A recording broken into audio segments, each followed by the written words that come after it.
औचित्याच्या मुद्द्यावर बोलत असताना या ठिकाणी माझ्या पैठण विधान मतदारसंघातील सुकना नदी असेल आणि बेंबळा नदी असेल जवळपास 30 ते 35 गावांना पिण्याचं पाणी असेल, शेतीला पाणी असेल.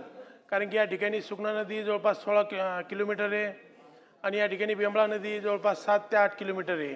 त्या ठिकाणी गाळ असेल आणि पात्र त्या ठिकाणी अरुंद झाले. जर आपण याचं खोलीकरण केलं, सुकना असेल बेंबळा नदीचं खोलीकरण जर केलं तर जवळपास 30 ते 35 गावाचा या ठिकाणी पाण्याचा प्रश्न मिटेल. कारण की आज देखील त्या ठिकाणी पाण्याचे टँकर लागतात. म्हणून आपल्या माध्यमातून अध्यक्ष महोदय माझी विनंती आहे का या सुकना नदीचं आणि बेंबळा नदीचं या ठिकाणी खोलीकरण झालं पाहिजे. निश्चित याचं खोलीकरण झाल्यानंतर त्या ठिकाणी शेतकऱ्याला दिलासा मिळाल्याशिवाय राहणार नाही. आपल्या माध्यमातून आपण जलसंधारण विभागाला या ठिकाणी आदेशित करावं ही विनंती करतो आणि या ठिकाणी औचित्याच्या मुद्द्यावर मला बोलण्याची संधी दिली त्याबद्दल आपल्या मनापासून आभार व्यक्त करतो.